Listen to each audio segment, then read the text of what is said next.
ఆరాధనకి కూడుకొని వచ్చిన మీ అందరికీ మా హృదయపూర్వక వందనాలు తెలియజేస్తున్నాం. దేవునికి స్తోత్రాలు. హల్లెలూయా. ప్రభు జ్ఞాపకం చేసుకొని మరి ఈ నెలలో 15వ తారీఖు సంపూర్ణ ఉపవాస ప్రార్థన కొడికిను కూడా దేవుడు తన కృప ద్వారా, తన యొక్క ప్రేమ ద్వారా మహిమకరంగా జరిగించి విస్తారమైన ప్రజలను నడిపించిన దేవునికి మరి ఎంతైనా రుణస్థులమై ఉన్నాం. హల్లెలూయా. అందుకు 2 చేతుల పైకి గట్టిగా హల్లెలూయా చెప్దాం. మనమంతా పెద్దగా చెప్దాం. హల్లెలూయా. బైబిల్లో ఒక చిన్న వాక్యాన్ని పూట చదువుకుందాం. మనం బైబిల్ గ్రంథం ఓపెన్ చేయండి. ఎఫెసీయులకు రాసిన పత్రిక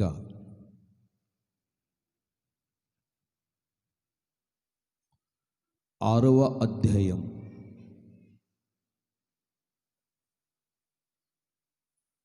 2వ వచనము. ఎఫెసీయులకు రాసిన పత్రిక 6వ అధ్యాయం 2వ వచనం. నీకు మేలు కలుగునట్లు నీ తండ్రిని నీ తల్లిని సన్మానించుము, అప్పుడు భూమి మీద దీర్ఘాయుష్మంతుడు అగుదువు. ఇది వాగ్దానముతో కూడిన ఆజ్ఞలలో మొదటిది. చాలు.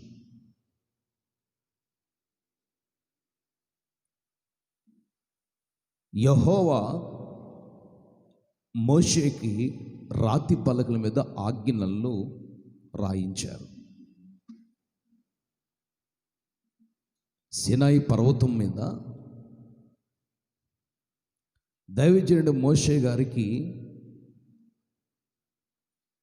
రాతి పలకల మీద రాయించిన 10 ఆజ్ఞలు. ఈ 10 ఆజ్ఞల్లో మొదటి ఆజ్ఞ ఇప్పుడు మనం చదువుకున్నాం. నీ తండ్రిని నీ తల్లిని సన్మానించుము, నీకు మేలు కలుగుతుంది. నువ్వు భూమి మీద దీర్ఘాయుష్మంతుడువు అగుదువు. దేవునికి స్తోత్రం. గట్టిగా చెప్పాలి, పెద్దగా చెప్పాలి. ఈ లోకంలో మనం జీవిస్తున్నటువంటి జీవితాలలో మనం బాగా ఆలోచన చేస్తే మనకు తండ్రి తల్లి ఎవరంటే శరీర సంబంధముగా మనకు జన్మనిచ్చిన వారు. కూర్చోవాలి. శరీర సంబంధముగా మనకు జన్మనిచ్చిన వారిని తండ్రి తల్లి అంటారు. ఈ శరీర సంబంధము జన్మనిచ్చినటువంటి తండ్రిని తల్లిని మనం సన్మానించాలి. అది ఆజ్ఞల్లో మొదటి ఆజ్ఞ. సన్మానించడం అంటే గౌరవించటము, వాళ్ళకి విలువ ఇవ్వటము, వారిని ఘనపరచటము. ఆలోచించండి. వారిని మనం ఘనపరచటము, వారిని మనం గౌరవించటము, వారికి మనం విలువ ఇవ్వటం. వినాలి మీరు. శరీర సంబంధముగా జన్మనిచ్చినటువంటి తండ్రిని తల్లిని మనం ఏం చేయాలి? ఘనపరచాలి, గౌరవించాలి, వాళ్ళని మనం ప్రేమించాలి. ఎందుకు గౌరవించాలి, ఎందుకు ప్రేమించాలి, ఎందుకు వారిని సన్మానించాలంటే మనకి జన్మనిచ్చినటువంటి తల్లిదండ్రులు. ఆలోచించండి. శరీర సంబంధమైన జన్మని వాళ్ళు మనకి ఇచ్చారు. మనల్ని 9 నెలలు మోసి పెంచి పెద్ద చేసి ఒక స్థితికి తీసుకొని వచ్చారు. వాళ్ళే లేకపోతే మనం ఈ స్థితికి వచ్చేవారిని కాదు. ఈ పరిస్థితికి వచ్చేవారిని కాదు. వాళ్ళని శరీర సంబంధంగా తల్లిదండ్రులు అంటారు. ఆత్మ సంబంధముగా మనం బాగా గమనిస్తే ఆత్మీయ తల్లిదండ్రులు అంటే ఎవరంటే దైవ సేవకులు. పాపం మాలిన్యతలోంచి నేను విడిపించి నీ కోసం ప్రార్థించి దేవుని పాదాలు పట్టుకొని బ్రతిమలాడి దేవునిని వేడుకొని దేవునిని బ్రతిమలాడుకొని దేవునిని ఏడుకొని లోకములోంచి దేవునిలోకి నడిపించినటువంటి వ్యక్తులు దైవజనులు. వారు ఆత్మీయ తల్లిదండ్రులు. దేవునికి స్తోత్రం. హల్లెలూయా. ఆత్మీయ తల్లిదండ్రులను మనం సన్మానించాలి, మనం గౌరవించాలి, వారిని ప్రేమించాలి. ఆత్మీయ తల్లిదండ్రులు మనం ప్రేమించినప్పుడు, గౌరవించినప్పుడు, వారిని సన్మానించినప్పుడు మనకి మేలు కలుగుతుంది. చప్పట్లు కొట్టండి. దేవునికి స్తుతి కలుగునుగాక. గట్టిగా చెప్పాలి హల్లెలూయా. మనకి మేలు కలుగుతుంది. మేలు కలగాలన్నా వినండి, మేలు కలగాలన్నా ఆత్మీయ తల్లిదండ్రులను సన్మానించి గౌరవించి వారిని ప్రేమించినప్పుడు వినాలి. ఒకటి మేలు కలుగుతుందని చెప్తున్నాం. ఆజ్ఞలలో మొదటి ఆజ్ఞనవిది, ప్రారంభ దశ ఇది. ముగింపు దశగా దేవుడు చెప్తుంది, ప్రారంభ దశ ఇది.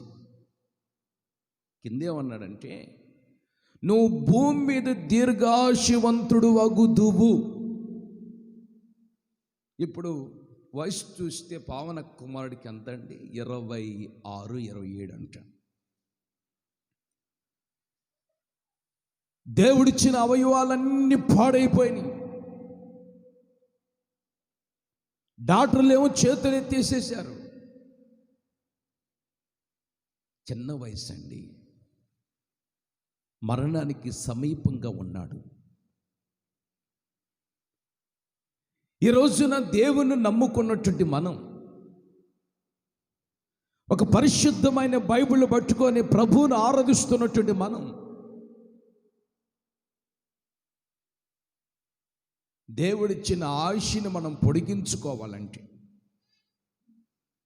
భూమి మీద నువ్వు దీర్ఘాయువంతుడిగా మార్చబడాలంటే, నీ ఆత్మీయంగా నిన్ను కన్న తండ్రి తల్లి వారిని నువ్వు సన్మానించి గౌరవించాలి. ఆమేన్, ఆమేన్. దైవ సేవకులు సన్మానించి గౌరవించాలి. ఎందుకంటే ఆత్మ సంబంధముగా నిన్ను కన్నారు, ఆత్మ సంబంధముగా ప్రభువులోనికి నడిపించారు, ఆత్మ సంబంధముగా నీ కోసం ప్రార్థన చేశారు, ఆత్మ సంబంధముగా నీ కోసం బలైపోయారు. ఆలోచించండి.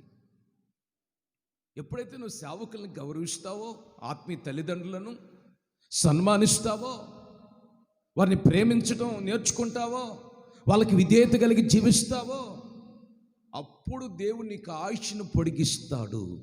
కింద అదే మాట కదండి, ఎపిసోడ్ రాసిన మాట ఏమన్నదండి? నువ్వు భూమి మీద దీర్ఘాయువంతుడు అవుతావు. అకాలమైన మరణాలు రావండి. ఏనండి, అకాలమైన మరణాలు రావు. కొంతమంది 30 సంవత్సరాలు చనిపోతారు, కొంతమంది 25 సంవత్సరాలు చనిపోతారు, కొంతమంది 40 సంవత్సరాలు చనిపోతారు. వాళ్ళకి దేవుడిచ్చిన ఆయుష్ని వాళ్ళు సంపూర్తిగా వాళ్ళ జీవితంలో పొందుకోలేరండి. ఏనండి, దేవుణ్ణి నమ్ముకున్న వాళ్ళు కూడా చనిపోతూ ఉంటారు. ఆలోచించండి. ఒక లోకస్తునిగా చనిపోయేది, దేవుణ్ణి నమ్ముకున్న వాళ్ళు కూడా చనిపోతూ ఉంటారు. ఎందుకు చనిపోతారు? ఎందుకు అకాలమైన మరణాలు, ఎందుకు రోగాలు, ఎందుకు యాక్సిడెంట్లు, ఎందుకు జబ్బులు? కారణం ఏమిటంటే వాళ్ళు భూమి మీద దీర్ఘాయుష్మంతుడికి నేను ఉండాలి, నేను నా కుటుంబ వ్యవస్థ ప్రభుల వర్ధిల్లాలంటే నువ్వు ఆత్మ సంబంధమని నీకు జన్మనిచ్చిన తల్లిదండ్రులను సన్మానించాలి. ఆమేన్. అప్పుడు నీకు ఆయుష్ పెరిగిపోతూ ఉంటుంది. ఏనండి, అప్పుడు నీకు ఆయుష్ పెరిగిపోతూ ఉంటుంది. ఇప్పుడు మనకి జనవరి నుంచి ఈ డిసెంబర్ వరకు, వినండి, జనవరి నుంచి ఈ డిసెంబర్ వరకు ఈ రోజున మనం చూస్తే ఎందరో చనిపోతూ ఉన్నారు. ఎందరికో భయంకరమైనటువంటి మరణాలు, భయంకరమైనటువంటి ఇబ్బందులు, భయంకరమైనటువంటి శోధనలు. కొన్ని కుటుంబాలైతే ఊరు విడిచి వెళ్ళిపోయిన పరిస్థితులు చూస్తున్నాం. కొన్ని కుటుంబాల్లో కలతలు, కొన్ని కుటుంబాల్లో సమస్యలు. ఎందుకు ఈ కలతలు, ఈ సమస్యలు, ఎందుకు ఈ భయంకరమైన రోగాలు, ఎందుకు ఈ భయంకరమైన జబ్బులంటే కారణం వాళ్ళు బైబిల్ అయితే పట్టుకున్నారు, పరిశుద్ధ గ్రంథాన్ని పట్టుకొని ఆరాధిస్తున్నారు, కానీ ఆత్మీయ తల్లిదండ్రులు వాళ్ళు సన్మానించే విధానం వాళ్ళలో లేదండి. సావుకులేదని చెప్పారనుకో, దాన్ని ధిక్కరించడం. కొంతమంది ఆలోచించండి, దాన్ని ధిక్కరించడం, దాన్ని తమాషగా తీసుకోవటం, దాన్ని చతురుగా తీసుకోవటం, దాన్ని ఇంకొక విధముగా మలుచుకోవటం. అలా ఎప్పుడైతే మన జీవితాన్ని నడిపించుకుంటూ ఉంటామో, ఏనండి, ఎప్పుడైతే మనం మన జీవితాలను నడిపించుకుంటుంటామో మనం వర్ధిల్లటానికి అవకాశాలు ఉండవు. నువ్వు దీర్ఘాయుష్మంతుడిగా మార్చబడవు. కొత్త సంవత్సరాలు చూడలేం. ఈ రోజున కొత్త సంవత్సరాన్ని నువ్వు చూడాలన్నా, నూతన కార్యాలు నీ జీవితంలో జరగాలన్నా, నీ కుటుంబ వ్యవస్థలో ప్రభు ద్వారా మేలు జరిగించబడాలన్నా, నువ్వు భూమి మీద దీర్ఘాయుష్మంతుడిగా మార్చబడాలంటే నువ్వెలా ఉండాలి తెలుసా? నీ ఆత్మీయ తల్లిదండ్రులను సన్మానించి గౌరవించు. ఆమేన్. గట్టిగా చేతులపై గట్టిగా చెప్పాలి, పెద్దగా చెప్పాలి, అందరూ చెప్పాలి. హల్లెలూయా. నీ ఆరోగ్యము కుదుటపడింది. దినదినమును వర్ధిల్లుతూ ఉంటావు. ఆలోచించండి.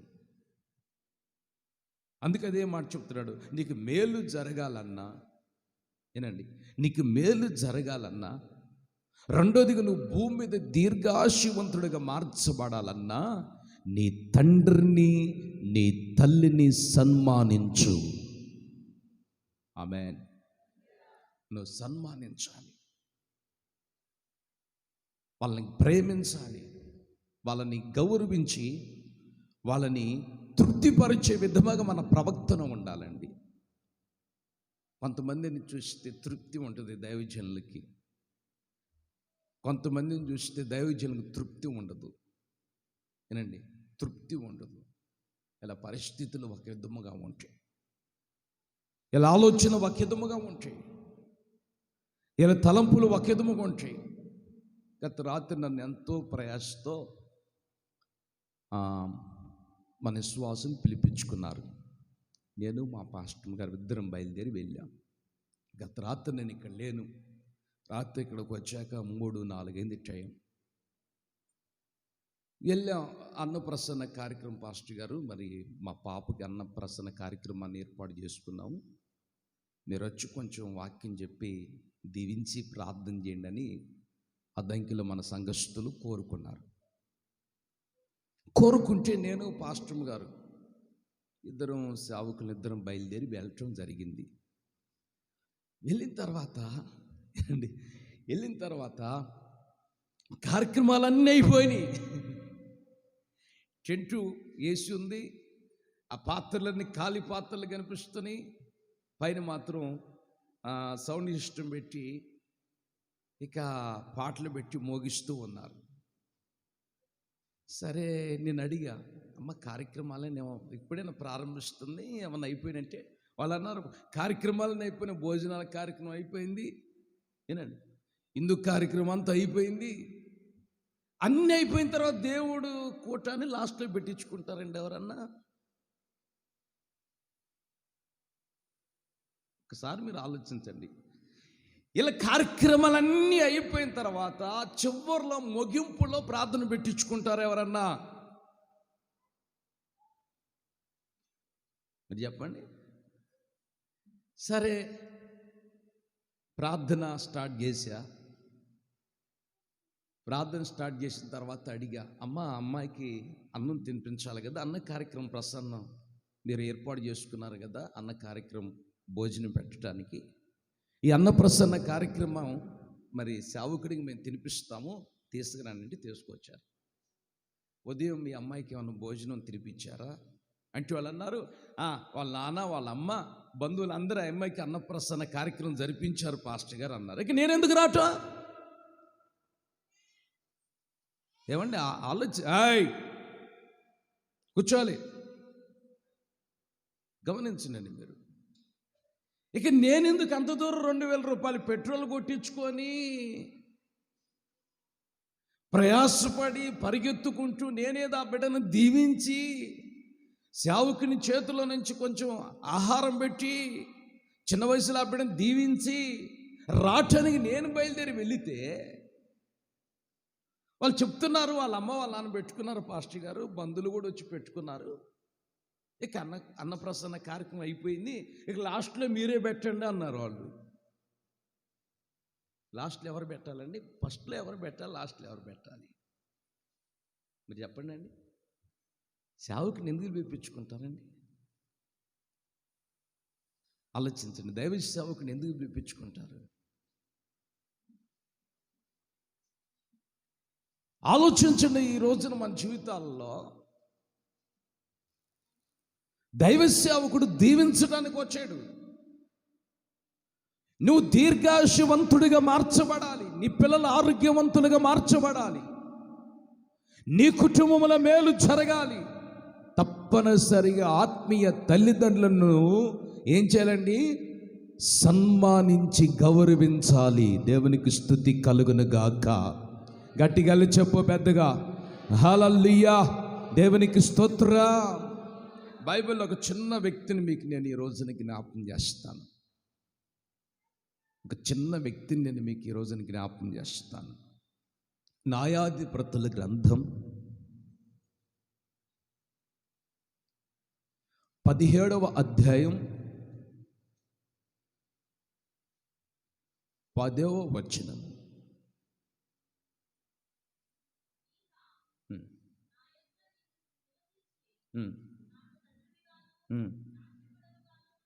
చాలు. హల్లెలూయా.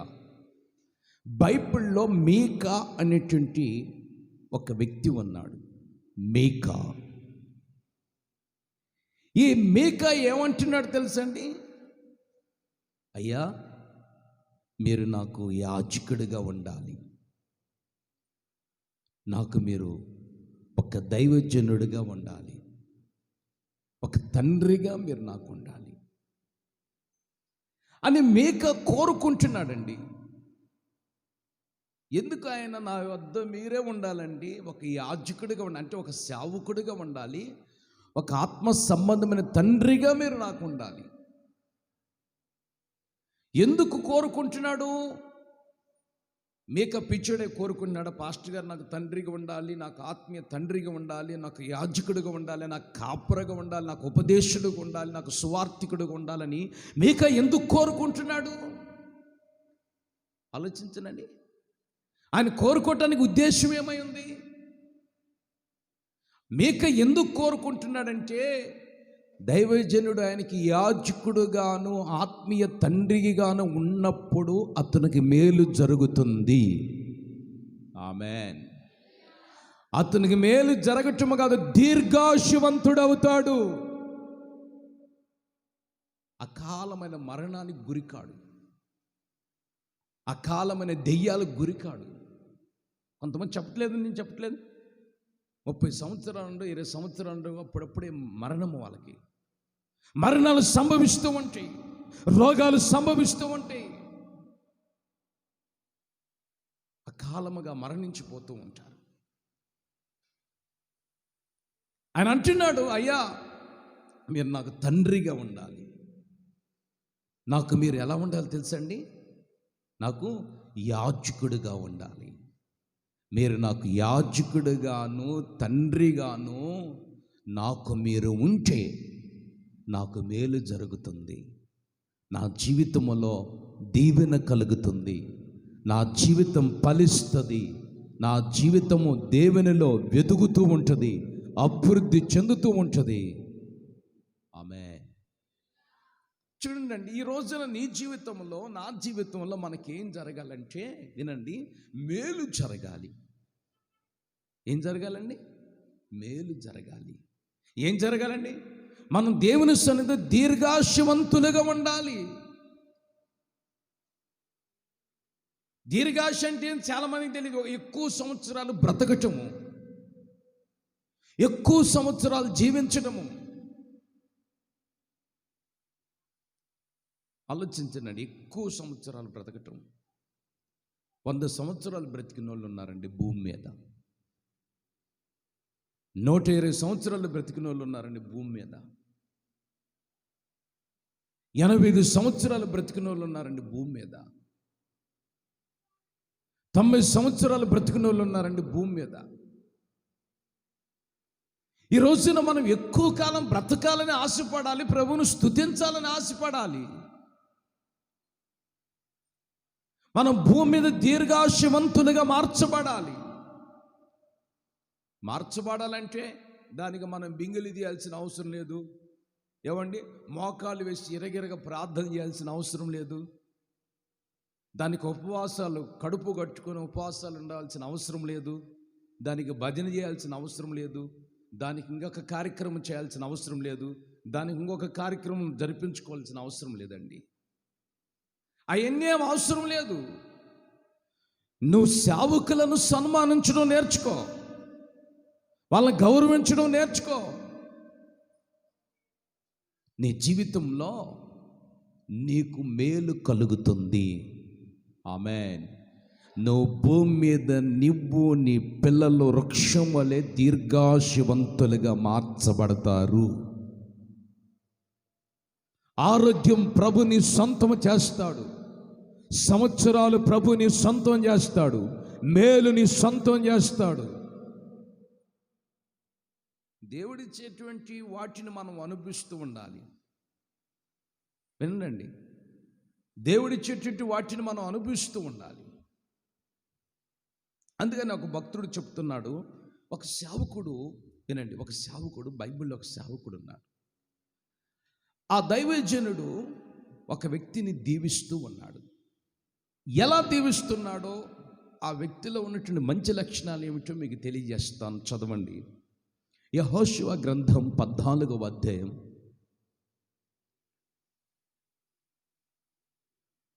13వ వచనం.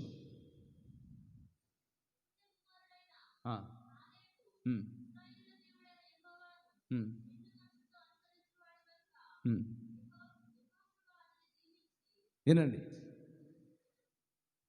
యెహోషువ అతన్ని దీవించి హెబ్రోనును స్వాస్థ్యముగా విచ్చెను. దేవునికి స్తుతి కలుగును గాక. గట్టిగా చెప్పాలి మీరు అందరూ. దైవ సేవకుడు యెహోషువని దీవించాడండి. దైవజనుడు మనస్సులో, వినండి, దైవజనుడు మనస్సులో అతను దీవించాలని కోరిక పుట్టింది.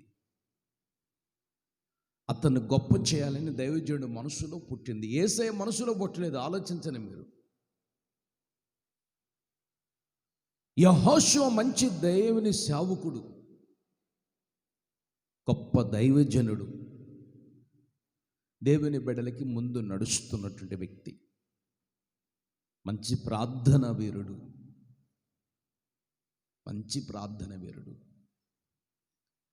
ప్రార్థనాత్మతో ఉన్నవాడు. డబ్బాత్మతో కాదు ఉంది. కొంతమంది లోకపు ఆత్మతో ఉంటారు, కొంతమంది గర్వమని ఆత్మతో ఉంటారు, కొంతమంది కోపమని ఆత్మతో ఉంటారు, కొంతమంది ఆవేశమని ఆత్మతో ఉంటారు. ఆ దైవజనుడు ఏ ఆత్మతో ఉన్నాడు తెలుసండి? ప్రార్థన ఆత్మతో ఉన్నాడు. హల్లెలూయా. మనస్సులో దీవించాలని ఆశ పుట్టింది. పిలిపిస్తాడు. కాలేబుని పిలిపిస్తే కాలేబు ముందుకు వచ్చి నుంచుంటాడు. కాలేబుని దీవిస్తున్నాడు. యెహోషువ కాలేబును దీవించి అతనికి హెబ్రోనుని స్వాస్థ్యముగా ఇచ్చెను. చప్పలు కొట్టండి గట్టిగా. దేవునికి స్తుతి కలుగునుగాక. పెద్దగా హల్లెలూయా. దేవునికి స్తుతి కలుగునుగాక. హెబ్రోనుని స్వాస్థ్యముగా ఇచ్చెను. వినాలండి. దీవించాడు. ఎందుకు దీవించాడు? ఎందుకు హెబ్రోన్ని అతనికి సొంతము ఎందుకు ఇచ్చాడు? స్వాస్థ్యము ఎందుకు ఇచ్చాడండి? ఏమన్నా మంచి లక్షణాలు ఉంటేనే కదండి దేవుని సేవకుడు అతను దీవించేది. మంచి లక్షణం లేకపోతే దేవుని సేవకుడు దీవిస్తాడా? కొంతమంది సేవకులు ఉంటారు, చెప్తారు, మేము అప్పుడప్పుడు వెళ్తాం, అక్కడ మీటింగులకి ఇక్కడ మీటింగ్కి వెళ్తూ ఉంటాం. పాస్టర్ గారండి మా సంఘానికి వచ్చి కొంచెం సేపు మీరు వాక్యం చెప్పండి అండి ఏనండి అని మేము అడిగామనుకో, వాళ్ళు అంటారు ఒకటి అంటారు, అయ్యా మీ గురించి మాకు సాక్ష్యం తెలియదు కదా, మీ సంఘానికి మీరు రామంటారు.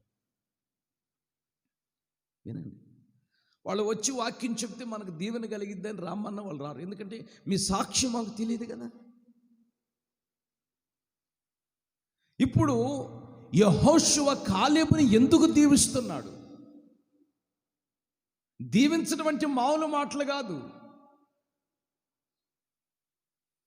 ఎందుకు దీవిస్తున్నాడు యెహోషువ? కాలేబుని ఎందుకు దీవిస్తున్నాడు? మోషే కాదు, యెహోషువ చరిత్ర అది. చూడు మరల చదువు 14:13 సంఖ్య యెహోషువ గ్రంథం. చదవండి ఆ వాక్యం.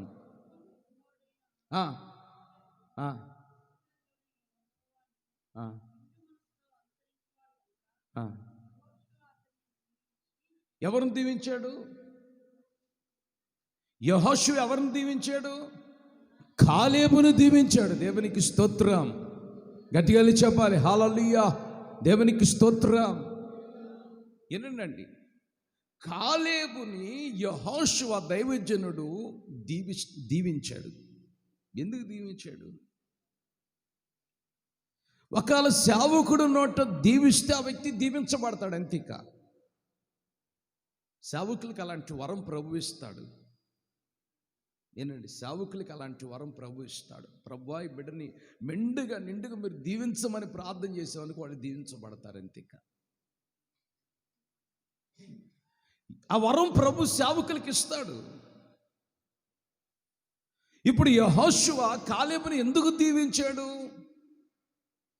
ఎందుకు హెబ్రోను స్వాస్థ్యం ఇచ్చాడంటే అక్కడ ఏమన్నా తెలుసండి, కాలేబు యెహోవాను నిండు మనసుతో ఆరాధించినవాడు. కొట్టు చప్పట్లు గట్టిగా, ఉద్యమగా చప్పట్లు కొట్టు, ఉల్లాసముతో చప్పట్లు కొట్టు. దేవునికి స్తుతి ఘనత మహిమ ప్రభావములు కలుగునుగాక.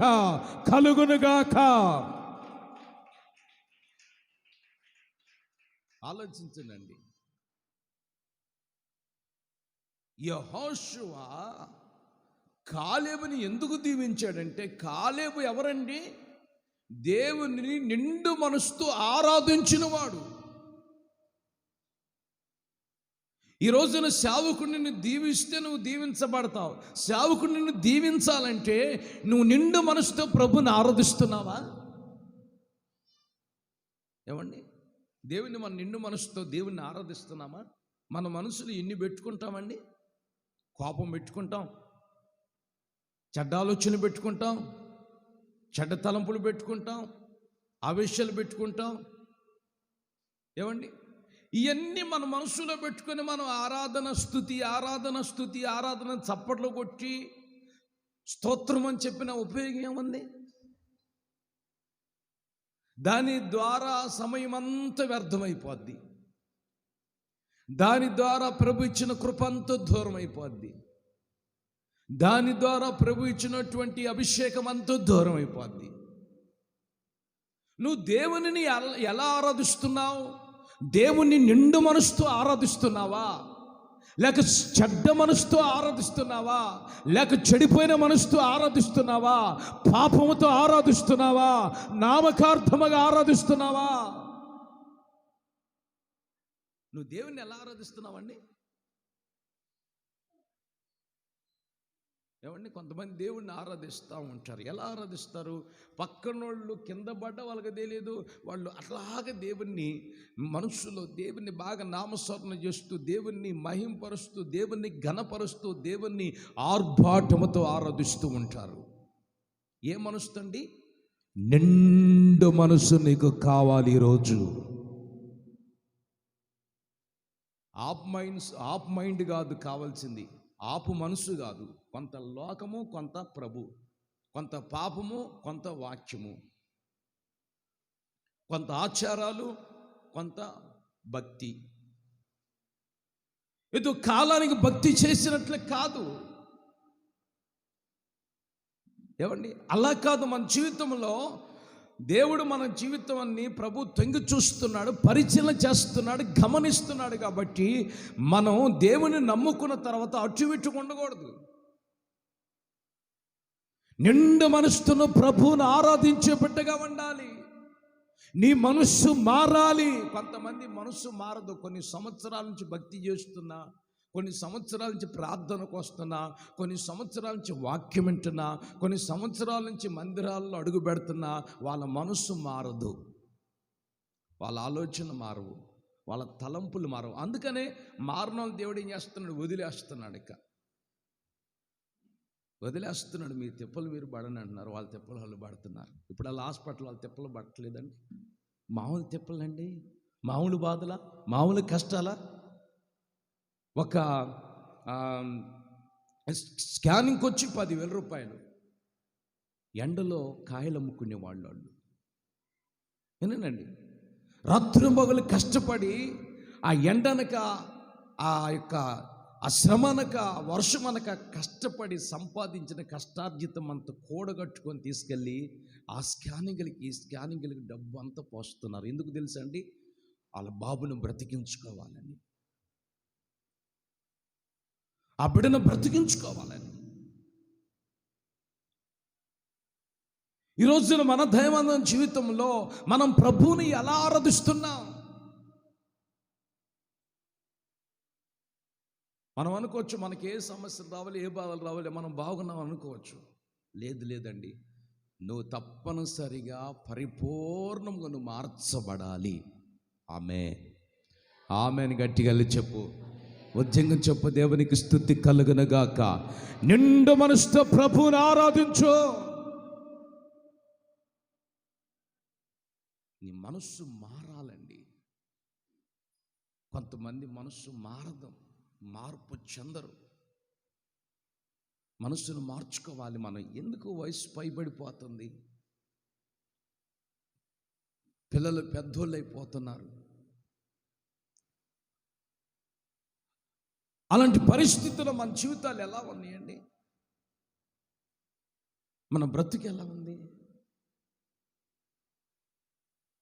అందుకని వాక్యం సెలవిస్తుంది, కాలేబు భక్తి చేశాడంటే మనుషుల నిమిత్తమే భక్తి చేయలేదు.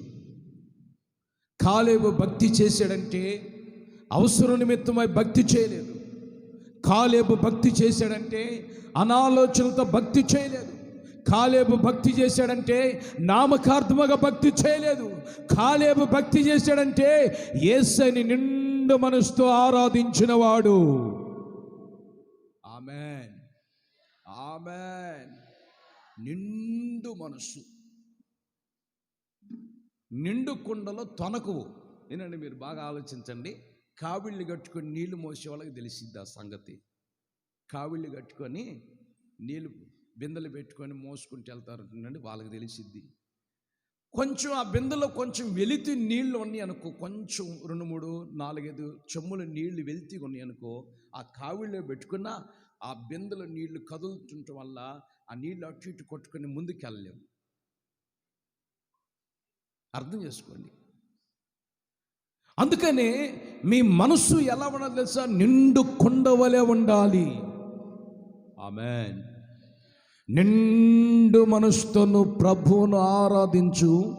ప్రభు నిన్ను దైవజనుడి ద్వారా దీవిస్తాడు. ఆయన దీవిస్తే నీకు దీర్ఘాయువంతుడిగా మార్చబడతావు. నీకు దీర్ఘాయుష్ పొడిగించబడింది, రోజులు పొడిగించబడతాయి, సంవత్సరాలు చూస్తావు, గొప్ప కార్యాలను అనుభవిస్తావు. నీ వయస్సు దేవునిలో బలపరచబడతా ఉంటుంది. ఇంకొక మాట కూడా ఉంది, అక్కడ ఏమనుంది చూడండి. ఇంకొక చిన్న వాక్యాన్ని మీకు చూపిస్తాను. యెహోషువ గ్రంథం 14వ అధ్యాయం 10వ వచనం ఒకసారి చదవండి.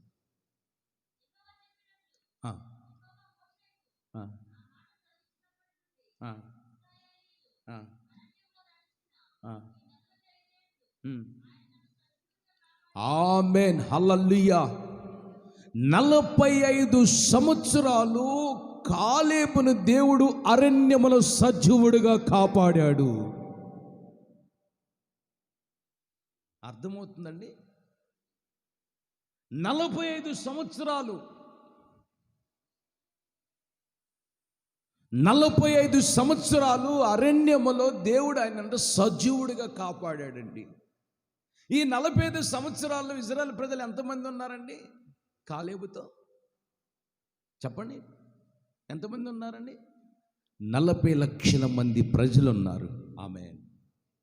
ఈ 40 లక్షల మంది ప్రజలను వీళ్ళు కూడా కాలేబుతో ఉన్నవాళ్లే. వినండి, కాలేబు వీళ్ళతో ఉన్నవాడు, ఇజ్రాయెల్ ప్రజలు కాలేబుతో ఉన్నవాళ్ళు. ఇజ్రాయెల్ ప్రజల్లో ఒక వ్యక్తి కాలేబు. 45 సంవత్సరాలు కాలేబును దేవుడు సజీవుడిగా కాపాడాడు అని చెప్తున్నాడు. దేవుడయ్యా, ఈ 45 సంవత్సరాలు దేవుడు నన్ను సజీవుడిగా కాపాడాడు. మరి కాలేబుతో ఉన్నవాళ్ళు ఏమైపోయారు? వాళ్ళు కాపాడబడలేదు. చదవండి, కొరింథీయులకు రాసిన పత్రికలో కొంతమంది ఏమో వ్యభిచారం చేసి ఒక్క దినమనే 23 వేల మంది చనిపోయారు అన్నాడు. చూడండి,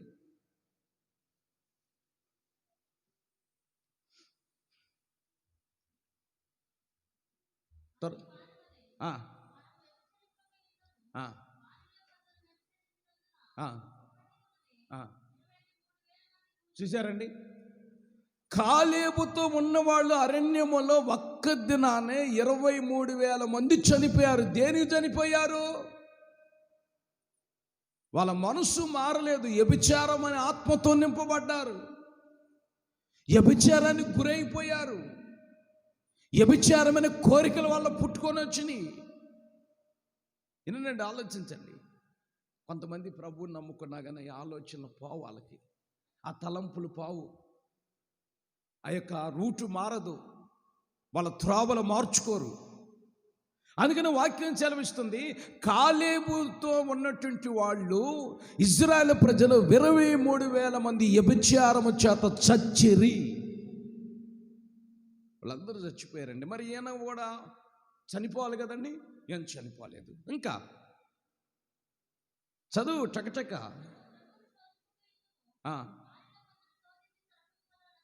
కొంతమంది దేవుని శోధించారు, దేవుని శోధిస్తూ ఉంటారు, కొంతమంది శోధిస్తూ ఉంటారు, గొనుగుతూ ఉంటారు. దేవుడు ఏం చేశాడు, దేవుడు ఏం చేశాడు, దేవుని మీద గొనుగుతూ ఉంటారు, దేవుని మీద సనుగులు గొనుగులు పెట్టుకుంటూ ఉంటారు, దేవుని మీద గొడవలు పెట్టుకుంటూ ఉంటారు.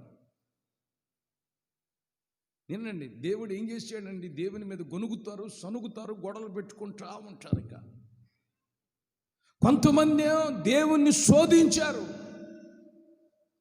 శోధిస్తూనే ఉండి వాళ్ళు చనిపోయారు. ఇంకా ఆ దేవుడు అక్కడ దైవజనుడి ద్వారా చెప్తాను, మీరు వాళ్ళు సనిగి గొనిగి అలా అయిపోయారు, వాళ్ళు వ్యభిచారం చేసి అలా అయిపోయారు, మీరు వాళ్ళ వలె ఉండొద్దు, మీరు ఇజ్రాయెల్ ప్రజల వలె ఉండొద్దు.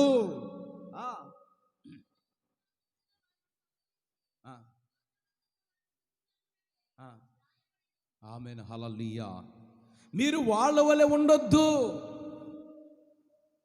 ఇప్పుడు వాళ్ళలో ఉన్నటువంటి వ్యక్తి ఎవరు? కాలేబు. దేవునికి స్తోత్రం. కాలేబు మాత్రం చావలేదు. ఎందుకు కాలేబు చావలేదు? ఆయన నడిపిస్తున్నటువంటి యెహోషువ దైవజనుడు అతను దీవించాడు, సేవకుని గౌరవించాడు. కాలేబు సన్మానించాడు, ప్రేమించాడు, దైవజనుడు మాటకు లోబడేవాడు, దైవజనుడు చెప్పినట్లుగా జీవించినవాడు, దైవజనుడు ఆజ్ఞల మేరకు నడిపించబడినవాడు. చూడండి, 45 సంవత్సరాలు దేవుడు అందరు ఇజ్రాయేల్ ప్రజలందరూ చనిపోయిన దేవుడు కాలేబును సజీవుడిగా కాపాడుకుంటూనే వచ్చాడు. ఆమేన్, ఆమేన్. ఈ రోజున మనం సజీవులుగా బ్రతికిదిగో ఈ బైబిల్ పట్టుకొని ఈ విధంగా ఉన్నామంటే, వినండి, ఈ విధముగా ఉన్నామంటే దేవుడు మన ఎడల ఎంత కృప చూపించాడండి, ఎంత ప్రేమను చూపించాడు మన ఎడల ఆయన. నేను హాస్పిటల్కి వెళ్ళా, సురక్ష అనేటువంటి హాస్పిటల్కి వెళ్తే కాళ్ళు ఇరిగినోళ్ళు కొంతమంది, చేతులు ఇరిగినోళ్ళు కొంతమంది, కొంతమంది ప్రాణాపాయ పంచులు ఉన్నోళ్ళు కొంతమంది. వాళ్ళ పరిస్థితులు చూస్తుంటే ఘోరమైన పరిస్థితులు. ఆ బంధువులు చుట్టుముట్టి వాళ్ళని వాళ్ళ బాధను చూడలేక బంధువులు కొంతమంది బయటికి వెళ్ళి ఏడుచుకుంటున్నారు. కొంతమంది ఇక మా ప్రాణం విడుస్తాడో మాకు దక్కడని ఏడ్చుకుంటూ ఉన్నారండి. మీరు ఆలోచించండి ఒక్కసారి. జనవరి నుంచి వినండి, ఈ డిసెంబర్ 3వ ఆదివారం వరకు దేవుడు మనల్ని సజీవులుగా కాపాడాడంటే దేవునికి మనం ఎంత రుణస్థులమండి. ఎంత దేవునికి థ్యాంక్స్ చెప్పాలండి, ఎంత దేవుని గణపరచాలండి, ఎంతగా దేవుని సేవించాలండి. నిన్ను నీ పిల్లల ప్రభు కాపాడుతూ వచ్చాడు. నీ వీధిలో కరోనా వచ్చిన నీకు రానికుండా ప్రభు కాపాడాడు. నీ గ్రామంలో కరోనా వచ్చి అనేకులు చనిపోయినా దేవుడు నిన్ను కాపాడాడు, సజీవులుగానే కాపాడాడు. నువ్వు రోడ్ల ఉండి లేదా అటు ఇటు ఇటు అటు ఇటు తిరిగినా కానీ దేవుడు నిన్ను చుట్టుముట్టుకొని ఆ కరోనా వైరస్కి నిన్ను గురి చేయనీయకుండా, ఆ క్యాన్సర్ రోగాన్ని నిన్ను గురి చేయనీయకుండా, ఆ షుగర్కి నిన్ను గురి చేయనీయకుండా, అప్పులు గురి చేయనీయకుండా, త్రాగుడు గురి చేయనీయకుండా దేవుడు నిన్ను 45 సంవత్సరాలు కాలేబును కాపాడినట్లుగా ఈ జనవరి నుంచి ఈ డిసెంబర్ వరకు ప్రభు నిన్ను కాపాడిన దేవుడు సజీవుడు. అందుకే బైబిల్లో ఒక మాట ఉందండి, ఆ మాట చదువుకున్నప్పుడు చాలా ఆనందం అనిపిస్తుంది. సజీవులు దేవుని స్తుతించేది, మృతులు దేవుణ్ణి స్తుతి చెల్లించవు. ఈ రోజున మనం సజీవులుగా బ్రతికి ఉన్నాం. నాకు తెలిసిన వాళ్ళు చాలామంది, అన్న మాకు కరోనా వచ్చిందన్న, మాకు జ్వరాలు వచ్చింది, నాకు ఫోన్ చేసిన వాళ్ళు ఎంతమంది లేరండి? మీకు చెప్తే మీరు స్టన్ అయిపోతారు. నాకు తెలిసిన వాళ్ళు నాకు ఫోన్ చేసి చెప్పిన, మాకు కరోనా వచ్చింది, మేము పలానా స్థలంలో ఉన్నాం, మాకు కరోనా వచ్చింది, ఇలా అయిపోయాం, అలా అయిపోతున్నాను. ఎంతోమంది 30-40 మంది నాకు తెలిసిన వాళ్ళు ఉన్నారు. నేను ఒకటే చెప్పా, ఏ కరోనా వచ్చినా ఏ తెగులు వచ్చినా నేను ప్రార్థన చేస్తున్నాము, దేవుడు కాపాడుతాడు. వాళ్ళందరూ కాపాడబడ్డారు, ఎవ్వరు చనిపోలేదు. దేవునికి స్తుతి కలుగును గాక. గట్టిగా చెప్పండి, పెద్దగా చెప్పండి, హల్లెలూయా, దేవునికి స్తోత్రం. దేవుడు మళ్ళను కాలేబుని 45 సంవత్సరాలు కాపాడినట్లుగా దేవుడు నిన్ను ఈ సంవత్సరం అంతా కాపాడాడు, సజీవులుగా నిలబెట్టుకున్నాడు. నువ్వు అదే సాక్ష్యం చెప్పాలి. జనుల మధ్య, త్రాగుబోతుల మధ్య, తిరుగుబోతుల మధ్య, లోకస్తుల మధ్య నువ్వు చెప్పాల్సిన సాక్ష్యం ఏంటంటే, యేసయ్య నన్ను ఈ సంవత్సరం అంతా, నన్ను, నా పిల్లల్ని, నా భార్యని ప్రభు సజీవులుగా కాపాడాడు, ఆయనకి మేము ఎంతైనా రుణస్థులమై ఉన్నామని చెప్పాలి. ఆయనకి ఎంతైనా మేము రుణపడి ఉన్నామని చెప్పాలండి. మనం అయ్యేమీ లేకుండా వినండి, దేవుడు నోటితో, కొంతమంది నోటితో చెప్తా ఉంటారు. నోటితోగా చెప్పాల్సింది క్రియారూపములు చెప్పాలి. అందుకే అక్కడ భక్తుడు చెప్తున్నాడు, నన్ను 45 సంవత్సరాలు నన్ను సర్పపు కాటు నుంచి తప్పించాడు, తెగులని కాటు నుంచి తప్పించాడు. దేవుని ఉగ్రతని కాటు నుంచి ప్రభు తప్పించి 45 సంవత్సరాలు ప్రభు నన్ను కాపాడుతూనే ఉంచి సజీవుడిగా నిలబెట్టాడు. ఆమేన్. అరణ్యములో 1 సంవత్సరం నడవాలంటే మనకు కష్టమండి. అరణ్యంలో 1 సంవత్సరం నడవాలంటే మనకు కష్టం. ఎన్ని ఇబ్బందులు పడతా ఉంటాం, ఎన్నో ఇరుకులు పడతా ఉంటాం. 1 సంవత్సరం చిన్న శోధన వస్తేనే మనం తట్టుకోలేం, చిన్న చీమ కుడితేనే మనం తట్టుకోలేమండి. అందుకన్నాడు అక్కడ, యెహోషువ ఇతన్ని ఎందుకు దీవిస్తున్నాడు, ఎందుకు హెబ్రోను స్వాస్థ్యముకి ఇచ్చాడంటే, కాలేబు ఎవరో ఒక కృతజ్ఞత కలిగిన వాడు. కాలేబు ఎవరో నిండు మనసుతో దేవుని ఆరాధించిన వాడు. కాలేబు ఎవరో, కాలేబు ఎవరండి చెప్తున్నాడు, కాపాడాడు యేసయ్య. బైబిల్లో ఒక మాట ఉంది, దేవుడు కాపాడకపోతే మనం కాపాడబడలేమండి. దేవుడు కాపాడకపోతే మనం కాపాడబడలేం. ఆయన కాపాడితేనే మనం కాపాడబడతాం. ఆయన మనల్ని కాపాడలేదనుక మనం కాపాడబడలేం. ఆలోచించండి, మనం కాపాడబడతామండి? మనకి ఎన్ని శత్రువులు ఉన్నాయండి, దేవుని బిడ్డలకి ఎన్ని శత్రువులు. ఒకసారి నేనండి విజయవాడ ట్రైన్కి కూర్చున్నాను. బాగా ఆలోచించింది మీరు. ఆ ట్రైన్ ఎంతసేపటి కదలటం లేదు. అది మధ్య వెళ్ళాలి. నేను పాస్టర్ గారు ఇద్దరం ట్రైన్ భోగి కిటికీ పక్కనే కూర్చున్నా. ఆ ట్రైన్ కదలటం లేదు. ఇంకా మాకు డౌట్ వస్తుంది, ట్రైన్ వెళ్ళవలసిన టయానికి వెళ్ళిద్దో లేదో, వెళ్ళవలసిన టయానికి వెళ్ళిద్దో లేదో అన్న డౌట్ మాకు వస్తూ ఉంది. బాగా మీరు ఆలోచించండి. ఈలోపు ఇక ఒక 10 నిమిషాల ట్రైన్ అనౌన్స్మెంట్ చేశారు.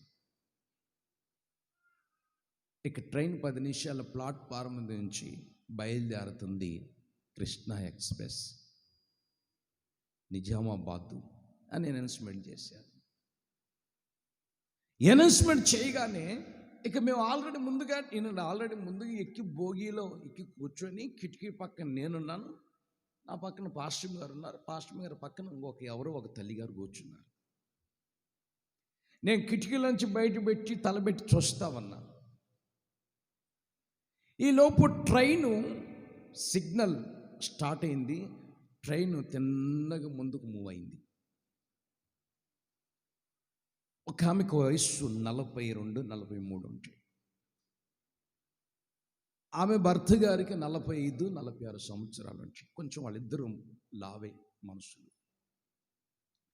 ఈ ట్రైన్ ఎప్పుడైతే ప్లాట్ఫారం మీద నుంచి కదిలిందో, ఇలా ఆగాలి కదండి. అది కదిలింది, ఇక మనం ఎక్కలేమని. కదిలిన తర్వాత ఏది మనం ఎక్కకూడదు. ఆలోచించండి, కదిలిన తర్వాత ఎక్కకూడదు. ఇక ఎప్పుడైతే ట్రైన్ కదిలిందో పరిగెత్తుకుంటూ ఆమె ఆమె ఎక్కిందండి. ఎక్కటం కాదండి, ఒక మెట్టు మీద కాలు పెట్టింది, ఇలా పట్టుకుంది, తేలాడుతూ ఉంది. నా మనసులో ఏమనిపించింది తెలుసండి, ఏం గ్యారంటీగా చచ్చిపోయినట్టే. మరలా వాళ్ళ భర్త ఏం చేశాడు, మరలా ఆయన ఒక మెట్టు ఆ పక్క నుండి ఆమె చెంగు పట్టుకొని ఇట్లా లాగి ఈయన పట్టుకొని ఎక్కాడు. ఇద్దరు ఎక్కారు. ఎక్కిన తర్వాత ఇద్దరు పడిపోయారు అనుకున్నా. వాస్తవంగా అయితే వాళ్ళిద్దరూ ముక్కలైపోవాలి. దేవుని కృప ఏంది తెలుసండి, ఆ రోజు ఏంది, ఆమె ఎక్కింది, అతను ఎక్కాడు. ఇద్దరు ఎక్కిన తర్వాత ఒక్కసారి యేసయ్యా మమ్మల్ని కాపాడు. ఆ సిచ్యువేషన్ చూస్తే మా గుండెలు బద్దలైపోయినాయి. ట్రైన్ కింద పడిన వాళ్ళు బ్రతకటం కష్టం. ఎప్పుడైతే ఆ తల్లిగారు పెద్దగా కేకేసిందో, ఆ కేక విన్న దేవుడు కింద ప్లాట్ఫారంలో ఇద్దరు పడిపోయి ముక్కలు కావాలి కదండి. ఆ ప్లాట్ఫారం ఆల్రెడీ అంత మునుపు 1 కిలోమీటర్ దూరం వాళ్ళే పాల్గొట్టేసేసారు గవర్నమెంట్ వాళ్ళు. ఆ ప్లాట్ఫారం సేమ్ అలాగుంటే ఇద్దరు ప్లాట్ఫారం కింద పడిపోయాళ్ళే, ఇద్దరు ముక్కలైపోయాళ్ళే. ఆ పగలగొట్టడం వినండి, 1 కిలోమీటర్ దూరం పగలగొట్టారు. ఇద్దరు అట్లా కేకలేస్తుంటే వెనకున్నటువంటి సిగ్నల్ మాస్టర్ వెంటనే ఆఫ్ చేయమని వెంటనే ట్రైన్ డ్రైవర్కి సిగ్నల్ ఇచ్చాడు. ఒక క్షణంలోనే ట్రైను పరిగెత్తుకుంటున్నట్టు వెళ్తున్న ట్రైన్ ఆగిపోయింది. వాళ్ళిద్దరూ సురక్షితంగానే కాపాడబడ్డారండి. ఆ రోజు నేను అనుకున్నాను, వీళ్ళిద్దరూ చచ్చిపోతారు గ్యారెంటీగా, బ్రతకటానికి ఆస్కారాలు లేవు. ఆలోచించండి, అలాంటి పరిస్థితులు దేవుడు మనల్ని ఎంతగా కాపాడాడండి.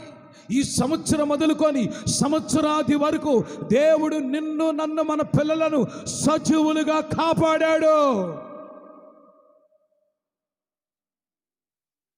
దేవుడు కాపాడిన విధానాన్ని మనం తలపోసుకుంటూ ఉంటే మన గుండెలు చెలించిపోతాయి. గట్టిగా చప్పట్లు కొట్టు. దేవునికి స్తోత్రాయ్. దేవరాజు వాళ్ళిద్దరు ఇప్పుడు దాకా బయట ఉన్నారు. ఈ అబ్బాయి నా అబ్బాయి, వాళ్ళిద్దరిని పిలిచిరాయా. ఈ అబ్బాయి ఇంకొక అబ్బాయి కూడా వెళ్ళినట్టున్నట్టు పిలువయ్యా, పిలు. ఎందుకు వచ్చాడు? ఏవయ్యా మీరు ఎందుకు వచ్చారు? బయట వ్యవహారాలు మాట్లాడుకోమనే. వైట్ చూస్తే ఇంత లేదు,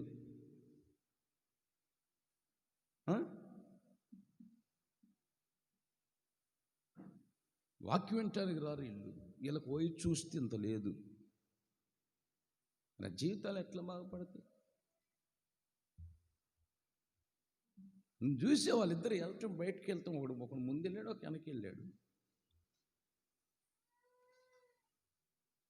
చేతులపై ఇది గట్టిగా వెళ్ళి చెప్పాలి, హల్లెలూయా, దేవునికి స్తోత్ర, ఆమేన్, హల్లెలూయా. వాళ్ళ వయసు చూస్తే 15-12 సంవత్సరాలు లేవు. నా వయసు చూస్తే 40. నేను నుంచొని ఆరాధన జరిపిస్తున్నానా, నుంచొని పాట పాడిస్తున్నానా, సాక్ష్యాలు చెప్తున్నానా? నాకు రావట్లేదు నడుము నొప్పులు. ఏమండి, నాకు రావాలి కదా నడుము నొప్పులు. 4 సార్లు బాత్రూమ్కి వెళ్ళి రావాలి, 4 సార్లు పాస్కి వెళ్ళి రావాలి. ఇంతలోకి మీరు ఆరాధన జరపండి మా పాస్టర్ గారు, నేను లోపలికి 4 సార్లు రావాలి. ఈ నొప్పులకి ఆ నొప్పులకి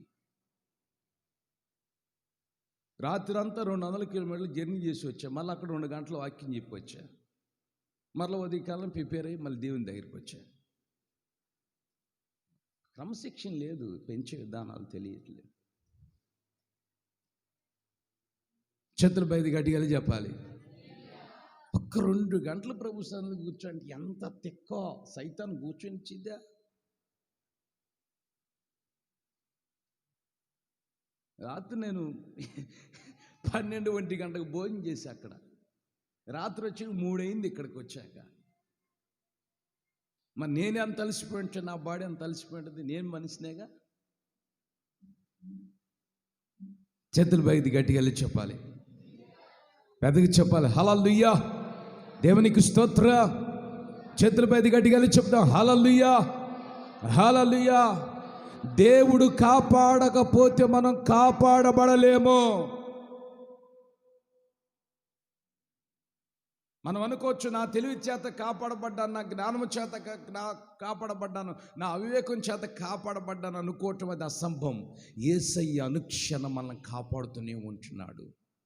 జనవరి నుంచి ఈ డిసెంబరు 3వ ఆదివారపు ఆరాధన వరకు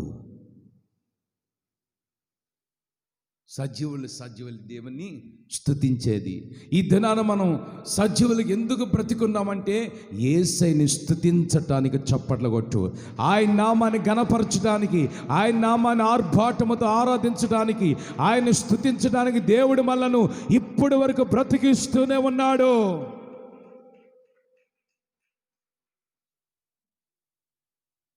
సాక్ష్యం ఇస్తున్నాడండి.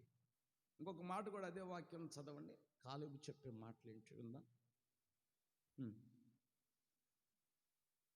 అదే మాట ఇప్పుడు మీరు చదివారు 14 అధ్యాయం 10వ వచనం, ఇంకా 11, 12 వచ్చింది.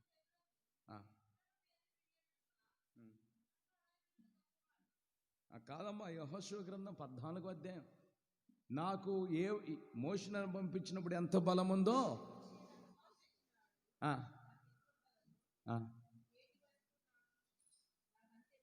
మళ్ళా చదువు.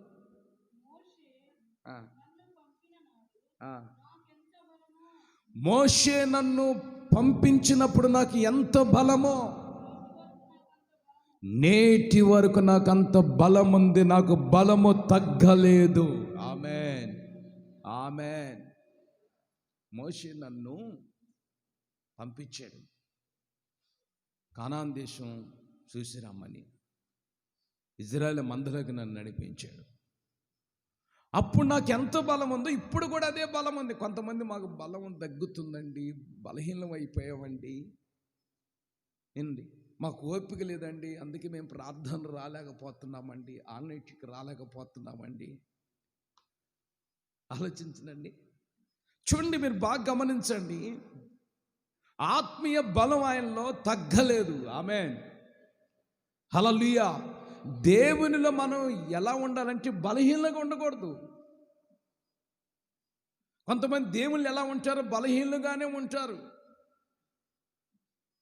బలవంతులుగా ఉండలేరు. ఈ రోజున మన దైవ జీవితంలో గమనిస్తే, నువ్వు శరీర సంబంధంగా ఒకవేళ బలహీనం అయిపోయి, శరీర సంబంధంగా నువ్వు క్షీణించిపోయినా, ఆత్మ సంబంధముగా దేవుళ్ళను బలము పొందుకోవాలి. ఆమేన్. ఆత్మీయత కావాల్సిన, ఆత్మ కావాల్సిన బలము కావాలి. మనం ఎప్పుడు ఆత్మీయత నుంచి దెబ్బతింటామని తెలుసండి, ఎప్పుడు లోకములో పడిపోతాం తెలుసండి, ఎప్పుడు పాపుల మార్గంలో నడుస్తాం తెలుసండి, ఎప్పుడు మన జీవితాలు పూర్తిగా దెబ్బతించి అంటే మన జీవితాల్లో ఆత్మ బలహీనమైనప్పుడు. ఆత్మ బలహీనమైనప్పుడు ప్రార్థన చేసుకోలేరు కొంతమంది. ఆత్మ బలహీనమైనప్పుడు అన్నిట్లో వాళ్ళ జీవితాలు నడిపించుకుంటుంటారు. ఆత్మ బలహీనమైనప్పుడు వాళ్ళు దేవుని కోసం బ్రతకాలని వాంఛ కలగదు. ఆత్మ బలహీనమైనప్పుడు సన్నిధిలో ఉన్న మహిమను పొందుకోవాలని తృష్ణ కలగదు.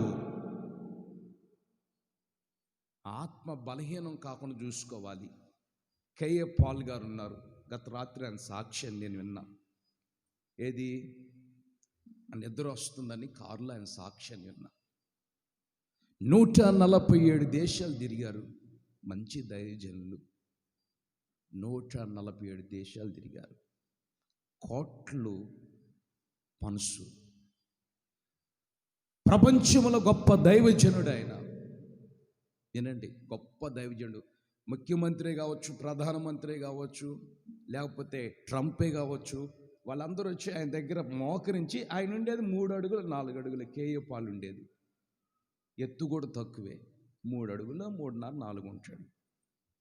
అంత ఎత్తుగా ప్రపంచాన్ని, రాష్ట్రాలని, దేశాలను ఏలుబడి చేస్తున్నట్టు వాళ్ళు వచ్చంట ఆయన దగ్గర బ్లెస్సింగ్ తీసుకుని వెళ్ళేవాళ్ళంట. అయ్యా మీరు దీవించండి అయ్యా, మీరు దీవిస్తే మేము దీవించబడతాం అనేవాళ్ళంట.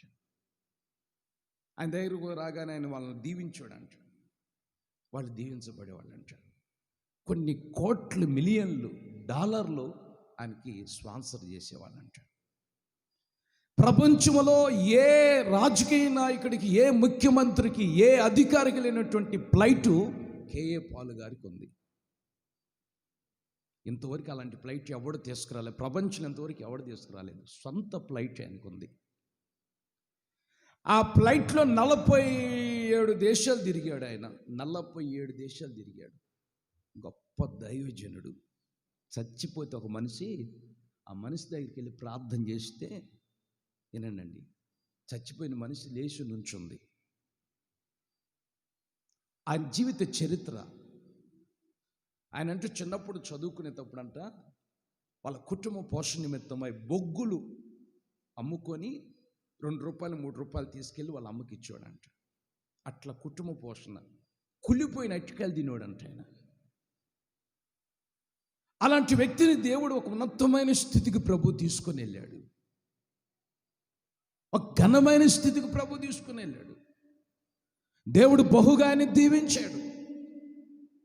ఎప్పుడైతే, వినండి, ఆత్మీయ స్థితి, ఆత్మ పూర్తిగా బలహీనమైపోయి లోక సంబంధముగా రాజకీయాలని, లోక సంబంధముగా అయ్యని ఎప్పుడైతే పూర్తిగా ఆత్మీయతలో బలహీనుడైపోయాడో, చివరికి ఆయన జీవితము ఈరోజు నవ్వులు పాలైపోయింది.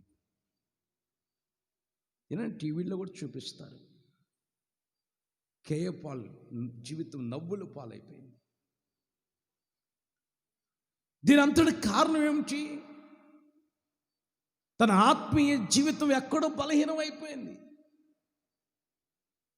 నేను చెప్పే మాట ఏమిటంటే, పరిశుద్ధాత్మదేవుడు నా ద్వారా మీతో మాట్లాడుతున్న మాట ఏమిటంటే, మీరు ఆత్మీయ స్థితిలో బలవంతులుగానే ఉండాలి కానీ బలహీనులుగా ఉండకూడదు. ఆమేన్. నిలుచున్నవాడు పడిపోకుండా జాగ్రత్తగా కాపాడుకోవాలి.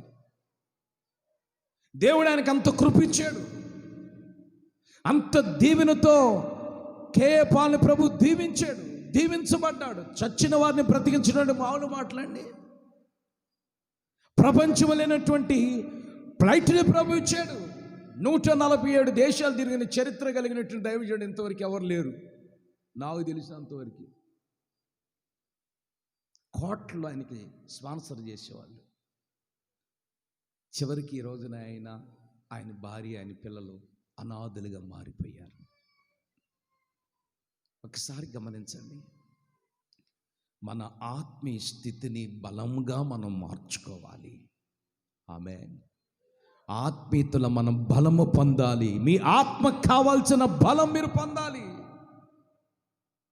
బలము ఎప్పుడు తగ్గదు, సత్తా ఎప్పుడు తగ్గదు ప్రభువులో. కొంతమంది మేము బలహీనమైపోయండి అని అంటారు. శరీర సంబంధంగా నువ్వు బలహీనమైపోయినా ఆత్మ సంబంధముగా నువ్వు బలహీనము కాకూడదు. కొంతమంది ఆత్మ సంబంధంగా బలహీనమైపోతారు. బలహీనమైపోయి వాళ్ళ జీవితాలు పూర్తిగా దెబ్బతినిపోయి జీవితాలు చినిగిపోయిన ఇస్త్రాకులాగా వాళ్ళ జీవితాలు మారుతాయి అండి. చినిగిపోయిన ఇస్త్రాకులాగా వాళ్ళ జీవితాలు మారిపోతాయి. వాళ్ళ జీవితాలు చూస్తే చాలా దుఃఖకరం, బాధకరం అండి. అందుకని ఈ రోజున ప్రభు వాక్యం నీతో నాతో మాట్లాడుతుంది. కాలేబుకి ఇచ్చిన బలము నీకు కూడా ప్రభువిస్తాడు. చప్పట్లు కొట్టు. దేవునికి స్తుతి కలుగునుగాక. హల్లెలూయా. ఈరోజు నీకు ఏమి ఉన్నా లేకపోయినా, ఏది కలిగినా కలగకపోయినా ఆత్మీయ బలము నీకు కావాలి. ఆత్మలను బలముగానే ఉండాలి, వర్ధులుతూనే ఉండాలి. ఆయన ఇంకొక మంచి సాక్ష్యం ఇస్తున్నాడు. ఎవరండి? యెహోషువ పంపించాడు. పరమకానాన్ని మీరు చూసి రామని 12 మందిని పంపించాడు. ఎంతమందినండి? గోత్రానికి ఒకరో చొప్పున 12 మందిని పంపించాడు. 12 మంది గోత్రములో ఎవరున్నారండి? మోషే పంపించినప్పుడు ఎవరున్నారండి? యెహోషువ, కాలేబు ఉన్నారు. హల్లెలూయా.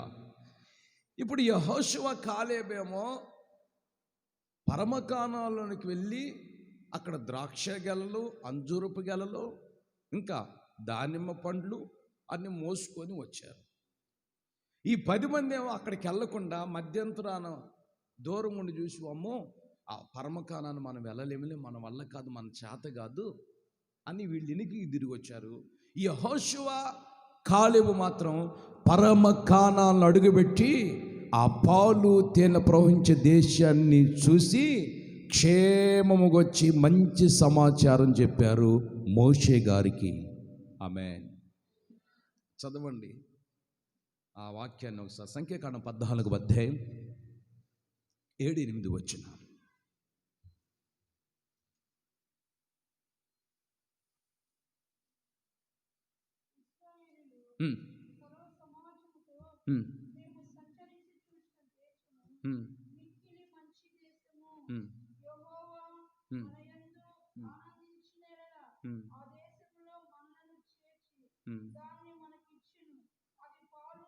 ఆమేన్. హల్లెలూయా.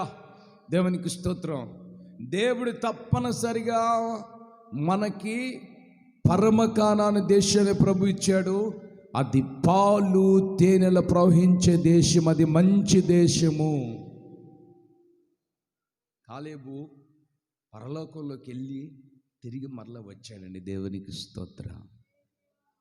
మనం దేనికోసం భక్తి చేస్తున్నాం? పరలోకానికి భక్తి చేస్తున్నామా, నరకానికి వెళ్ళటానికి భక్తి చేస్తున్నామా? మీరు చెప్పండి అండి. ఇక్కడ నరకమే అక్కడ నరకం అని చెట్ట కుదిరిద్ది. అసలు మనం ఎందుకు భక్తి చేస్తున్నాం, ఎందుకు ప్రార్థనకు వస్తున్నాం, ఎందుకు ఆత్మ రక్షించుకున్నామంటే, ఈ లోకము మనం దాచిపోయామనుకో, మన కోసం దేవుడు పరలోకాన్ని సిద్ధపరిచాడు. ఆ పరలోకం వెళ్ళటానికి మనం భక్తి చేయాలి. హల్లెలూయా. ఆ పరలోకములో నీ పేరు కూడా రాయబడి ఉండాలి. మీ కుటుంబ పేర్లు రాయబడి ఉండాలి. ఏమండి పాస్టర్ గారు, మాకు ఈ పొన్నూరే పరలోకము, పొన్నూరే మా క్రిస్మస్ అంటారా?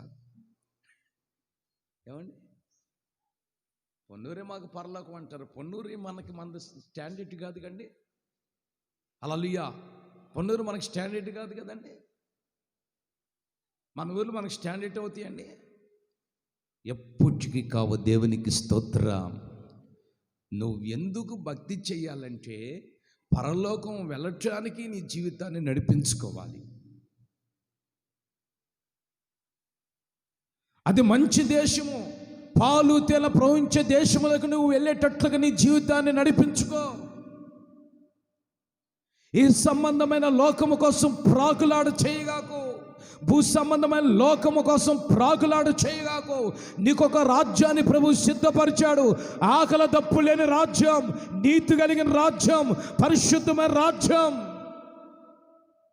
ఆ పరలోక రాజ్యం వెళ్ళగలిగిన కెపాసిటీ నీకు కావాలి. ఆమేన్, ఆమేన్, ఆమేన్. ఇక్కడ కన్ను మూస్తున్నావు, అక్కడ కన్ను తెరిపించబడాలి. దైవజన్ లేసన్ గారు అదే చెప్తామంటాడు మాకు ఒక్కోసారి. అరే, ఇక్కడ నేను కన్ను మూసాను అనుకో, దేవుని దగ్గరికి కళ్ళు తెరుస్తాను రా. ఎప్పుడు పిలిచినా ప్రభు దగ్గరికి వెళ్తా, భయపడను. భక్తి చేస్తే 4 రోజులు భక్తి చేస్తే ఏమైందండి? అలాంటి భక్తి చేయాలి. ఏదో కూరగాయల కోసం భక్తి, తిండి కోసం భక్తి,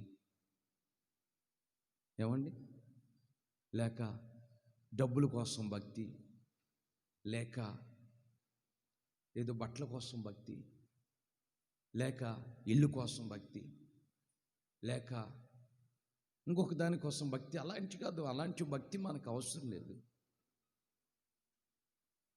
నువ్వు పరసంబంధముగా కాలేబు వలె మంచి సాక్ష్యం చెప్పాలి ప్రభువుని గురించి. దేవునికి స్తోత్రం. దేవుడు పాలు తేనె ప్రవహించే దేశాన్ని ప్రభువుని కోసం సిద్ధపరిచాడు.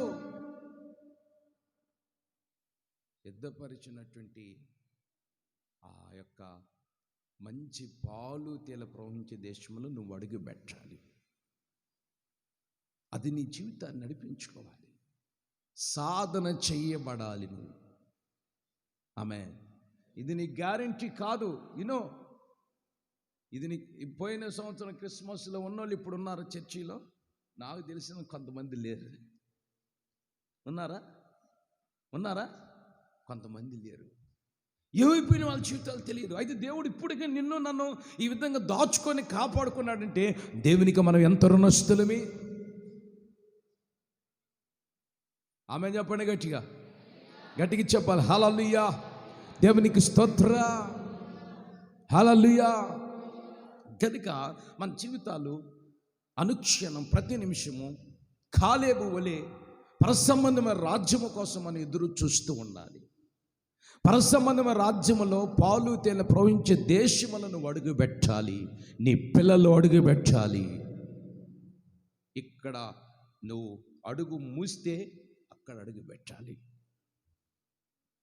మంచి సాక్ష్యం ఇస్తున్నాడు. తప్పనిసరిగా మనం ఆ దేశానికి వెళ్తాం. దేవుడు మన ఆ దేశానికి తీసుకుని వెళ్తాడు. 10 మంది ఏం చెప్పారండి? అమ్మో, మనం ఆ దేశం వెళ్ళలేము, ఆ దేశంలో ఎత్తుకుంటారు, లావుకుంటారు, అమ్మో దేవుడు చెప్పిన వాగ్దానం మన పట్ల నెరవేర్చబడదని వాళ్ళు అబద్ధ సాక్ష్యాలు చెప్పారు. దేవుని కోపానికి గురైపోయారండి. అయితే పరలోక రాజ్యం వెళ్ళింది ఎంతమంది అండి? 40 లక్షల మంది సంఘం అండి. మోషేకి 40 లక్షల మంది సంఘాన్ని ఇచ్చాడు. ఏనండి, ఆ 40 లక్షల మంది సంఘంలో ఎంతమంది వెళ్ళారండి పరలోక రాజ్యానికి? నోరు చెప్పలేదండి. మరి 40 లక్షల మంది కూడా వెళ్ళాలిగా. మన సంఘం నుంచి ఒక్కలైనా పరలోక రాజ్యం వెళ్తారా? ఆలోచించిన. పొన్నూరులో ఎన్ని సంఘాలు? 364 సంఘాలు ఉన్నాయి. ఈ పొన్నూరు నుంచి ఒక్కలన్నీ వెళ్తారా పరలోక రాజ్యం? 40 లక్షల మంది సంఘం ఉన్నటువంటి మోషే దైవజనుడు నాయకుడు అండి. 40 లక్షల మంది ఆయన సంఘస్థులు, సంఘ సభ్యులు. ఈ 40 లక్షల మందిలో 2 వెళ్ళారు, కానీ తక్కిన వాళ్ళు అందరూ వెళ్ళలేదు. వీళ్ళు ఎక్కడ పోయారు? వీళ్ళు ఎటు వెళ్ళిపోయారు? ఏ ఊరు వెళ్ళిపోయారు? ఎక్కడికి వెళ్ళారు? వీళ్ళందరూ కూడా మధ్యంతరాన జీవితాలు ముగించుకున్నారు. ఆమేన్. హల్లెలూయా. వీళ్ళ పరుగు తుదిముట్టించబడలేదు, వీళ్ళ ప్రయాణం స్టాప్ అయిపోయింది. 40 లక్షల మందిలో ఇద్దరే పరలోక రాజ్యం వెళ్ళారు. వాళ్ళిద్దరు ఎవరండి? యెహోషువ, కాలేబు. దేవునికి స్తుతి కలుగును గాక. ఆమేన్, ఆమేన్, ఆమేన్. హల్లెలూయా, హల్లెలూయా. పర సంబంధమైన రాజ్యము కోసం పోరాటము చెయ్యి. పర సంబంధమైన రాజ్యం కోసం పోరాటం చేయాలి మనం. ఏది మనకి శాశ్వతమైంది కాదండి. ఇదిగో ఈ పెన్ను కూడా మన అంటుండదు, శాశ్వతం కాదండి.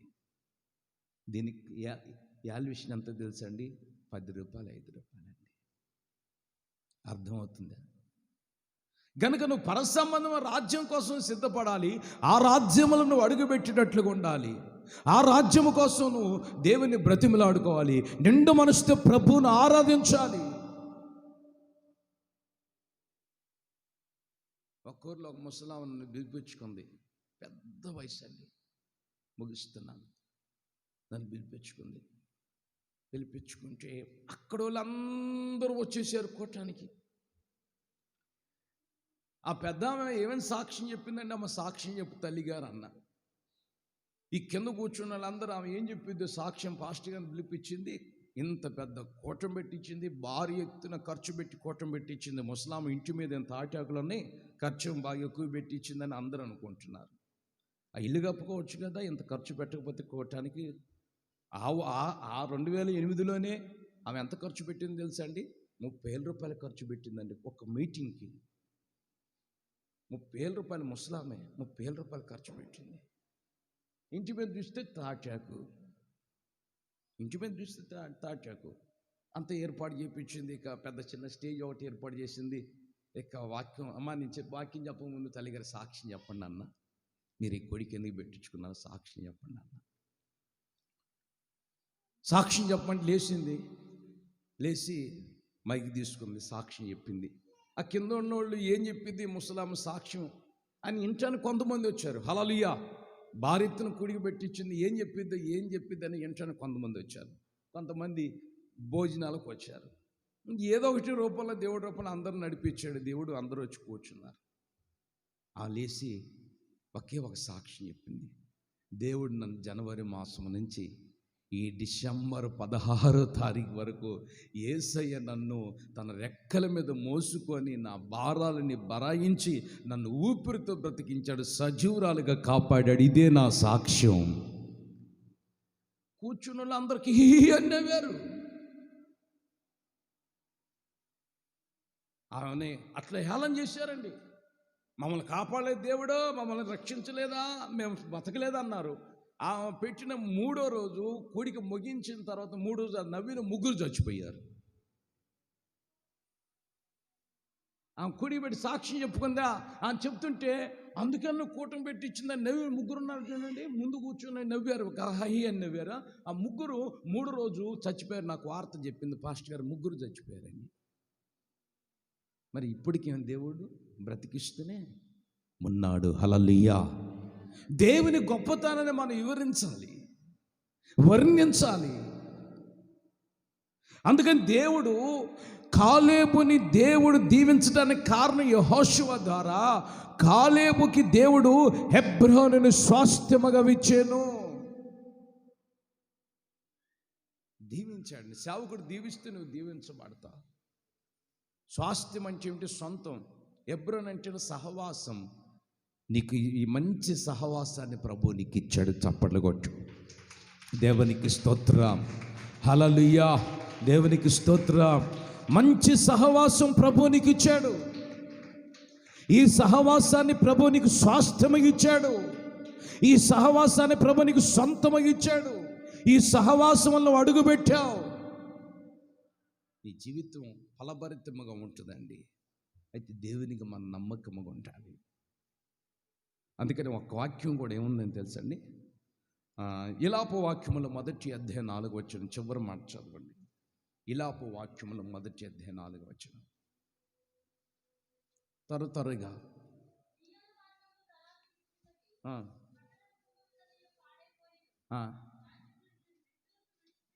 ఆ, ఆ, 4వ వచనమ్మా. ఏమని ఉంది? నియామిక కూడికలు. ఆమేన్, హల్లెలూయా. నియామిక కూడికలకు ఎవరు రారు గనుక సీయోను మార్గము ప్రలాపిస్తూ ఉంది, పట్టణాలు ప్రలాపిస్తూ ఉన్నాయి. నియామిక కూడికలు, వారంలో దేవుడు మనకు 3 కూడికలు ఇచ్చాడు. హల్లెలూయా. ఈ 3 కూడికలు మనం పాలు పొందులు పొందినప్పుడు మనకు ఆయుష్ పొడిగించబడుతుంది. మనకు ఆయుష్ రోజు రోజు పెరిగిపోతూ ఉంటుంది. ఇంకొక చిన్న సాక్ష్యం చెప్పి ముగిస్తా. రోజు రోజుకి మనకు ఆయుష్ పొడిగిస్తూ ఉంటాడు దేవుడు. ఎప్పుడు సేవకుడికి, సేవకుని ఏం చేయాలి? నీ తండ్రిని నీ తల్లిని సన్మానించు, ఆమేన్, వారిని గౌరవించు, వారికి వందనొచ్చనాలు చెప్పు, వారి ఎడల కృతజ్ఞత చూపు. ఫ్రాన్సీ గారు ఉన్నారు. ఈ నెలంతా, ఈ డిసెంబర్ నెలంతా గోవాలో ఫ్రాన్సీ గారి యొక్క దేహం సమాధి చేయలేదు. మందిరం ఇలా గట్టి ఉంటుంది. మందిరంలో ఉయ్యాలకి ఆ సమాధి బాక్స్ని ఎలాడదీస్తారు. ఈ నెల డిసెంబర్లో 1వ తారీఖు తీశారు. ఆయన బాడీని చూడటం, వెళ్ళిపోవటం, ఆయన బాడీని చూడటం, వెళ్ళిపోవటం. ఈ డిసెంబర్ నెల వరకు కొన్ని లక్షల మంది ప్రజలు వస్తారా. ఆయన చనిపోయి ఇంచుమించు 200 సంవత్సరాల పైన అవుతుంది. ఇంచుమించు 200 సంవత్సరాల పైన అయినా ఇంకా ఆయన శరీరాన్ని చూడటానికి వస్తూనే ఉంటారు. ఆయన శరీరం కుళ్ళు పట్టలేదు, కంపు పట్టలేదు. ఆలోచించండి, శరీరం కుళ్ళు పట్టలేదు, కంపు పట్టలేదు. అయితే ఒక చెయ్యి మాత్రం ఉండదు. మేము కూడా చాలాసార్లు వెళ్ళి చూసాం. ఇలా పైన గట్టి ఉంటుంది. ఒక డిసెంబర్ మాత్రమే ఆ బాడీని ఓపెన్ చేస్తారు. ఫ్రాన్సీ గారని గొప్ప దైవజనుడు. ఇక మరలా డిసెంబర్ అయిపోతే మరలా ఆ బాడీని పైన కడతారు. ఆయన బాడీని పైన కట్టేస్తారు. వినండి, డిసెంబర్లోనే అది ఓపెన్. ఒకరు చూడాలన్నా ఆ బాడీని దగ్గరికి చూడొచ్చు, తెలియదు. ఆమేన్. ఆయనకి ఇంచుమించు 200 సంవత్సరాల క్రితమే ఆయన చనిపోయాడు. అయినా ఇప్పుడు ఆ చర్చిలో ఆయన బాడీ అలాగనే ఉంది. ఓల్డ్ గోవాలో ఆయనకి ఇంచుమించు 100 సంవత్సరాలు బ్రతికాడు. ఆయన 100 సంవత్సరాల నుంచి మామూలు మాట్లాడి దీర్ఘాయుష్ని ప్రభు ఆయనకి ఇచ్చాడు. ఆమేన్, ఆమేన్, హల్లెలూయా. ఎందుకు ప్రభు ఆయనకి దీర్ఘాయుష్ని ఇచ్చాడు? నిండు మనసుతో ప్రభువును ఆరాధించిన వాడు, దేవుని సేవకులను సన్మానించిన వాడు. ఈ రోజున మన దైనందిన జీవితంలో అన్ని కోరికలు మనం ఉన్నప్పుడు మనకు ఆయుష్ పొడిగించబడుతుంది. ఆమేన్. ఏ నియామక కోరికకి నువ్వు రావో ఆ రోజున్న ఆయుష్ నువ్వు తగ్గించుకున్నట్టే. అది నగ్న సత్యం. బలిపేట మీద చెప్తున్నా, మీరు ఎవరన్నా కావచ్చు. ఒక్క శనివారం పోగొట్టుకున్నా అంటే నీకు ఆయుష్ పోయినట్టే. ఒక 15వ తారీఖు పోగొట్టుకుని నువ్వు ఆయుష్ తరిగిపోయినట్టే. ఒక బుధవారం బైబిల్ క్లాస్ స్టడీస్ పోగొట్టుకుంటే ఆయుష్ తరిగిపోయినట్టే. ఒక ఆరాధన పోయిందంటే ఆయుష్ తరిగిపోయినట్టే. నువ్వే ఆయుష్ని తగ్గించుకున్నట్టయింది. దేవుడు కాదు తీసేసేది. మనకి ఎన్నో పనులు ఉండొచ్చు, అన్నిటిని పక్కకి నెట్టాలి. దేవునికి మించి ఈ లోకములు ఏది లేదు. కొట్టు చప్పట్లు. హల్లెలూయా, దేవునికి స్తోత్రం. హల్లెలూయా. ఆయనకి మించినది ఈ లోకములు ఏది లేదు. ముందు యేసయ్య, తర్వాత మన కార్యక్రమాలు. ముందు ఆయన, తర్వాత మన కార్యక్రమాలు. కనుక నీ జీవితంలో నీకు మేలు జరగాలంటే, నువ్వు దీర్ఘాయుష్యవంతుడిగా మార్చబడాలంటే నీ ఆయుష్ని పెంచుకుంటావా తగ్గించుకుంటావా ఆలోచించు. కొంతమంది ఆయుష్ తగ్గిపోతూ ఉంటుంది, దినదినం తగ్గిపోతూ ఉంటుంది. వాళ్ళలో బలహీనతలు ఏర్పడతా ఉంచి, వాళ్ళలో అస్వస్థతలు ఏర్పడతా ఉంచి, అనారోగ్యతలు ఏర్పడతా ఉంచండి, ఆయుష్ తగ్గిపోతూ ఉంటుంది. మన ఆయుష్ పొడిగించబడాలి, దీర్ఘాయుషుని. ఆయుష్ ఎవరి చేతులు ఉందండి? దేవుని చేతిలో ఉంది. హల్లెలూయా, హల్లెలూయా. దేవుడి చేతులు ఉంది కాబట్టి మనం అన్ని కొడికల్లో ఉండటం నేర్చుకోవాలి. పరామర్శించాలి. ఎవరికైనా బాధ వచ్చినప్పుడు మీరు పరామర్శించండి. నా దగ్గరికి అందరూ వస్తామంటారండి. చర్చికి రానులు కూడా వస్తామంటారు. దేవుని నమ్ముకోకుండా ఉన్న కూడా వస్తూ ఉంటారు. వాళ్ళు రాగానే నేను అడుగుతా, పరామర్శించి ప్రార్థన చేసి పంపిస్తా, పరామర్శిస్తా. వాళ్ళ కష్టాలున్నా నష్టాలున్నా, ఇప్పుడు పవన కుమారుడు చావు బ్రతుకుల మధ్యలో ఉన్నాడు, పరామర్శించండి. లేదు, ఫోన్ చేసి మాట్లాడండి, వాళ్ళ కోసం ప్రార్థించండి, ఆదరించండి. ఇంకంతకంటే క్రిస్మస్ ఏముందండి? ఎందుకు 4 చికెన్ ముక్కలు తెచ్చుకొని కొద్దిగా మసాలా పొడి వేసుకొని బిర్యానీ వండుకుంటే క్రిస్మస్ అయిపోయినట్టేనా? ఏమండి, ఆలోచించండి. అది కాదు, బైబిల్ ఏమనుంది చూడండి. చిన్న మాట చదువుతాను. మత్తయి సువార్త 25 అధ్యాయం 34 వచనము 35 వచనం. ఈ 2 వచనాలు చదవండి, ముగించుకుందాం. మత్తయి సువార్త 24, 34, 35 వచనాలు.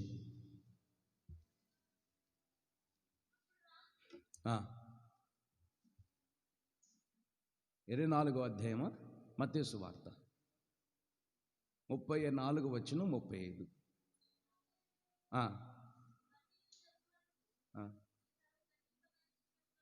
నా తండ్రి చేత ఆశీర్వదించబడిన వారులారా. 25.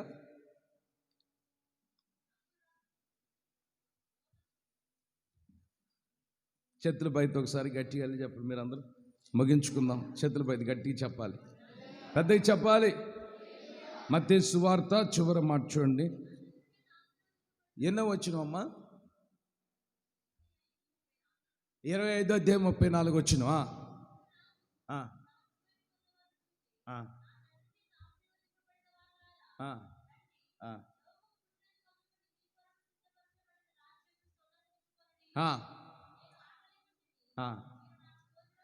నేను ఆకలి కొన్నప్పుడు మీరు నాకు భోజనం పెట్టారు,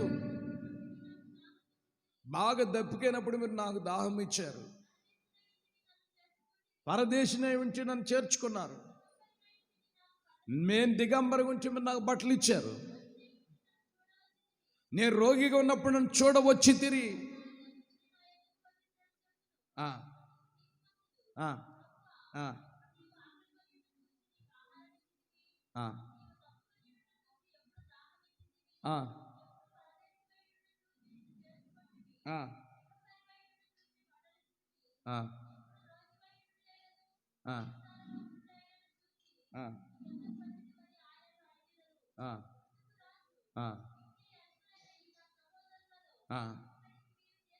ఆమేన్, హల్లెలూయా. ఒక్కనికి మీరు చేసిద్దరు కాబట్టి నాకు చేసినట్లు. ఆమేన్. గట్టిగా వెళ్ళి చెప్దాం, హల్లెలూయా చెప్దాం.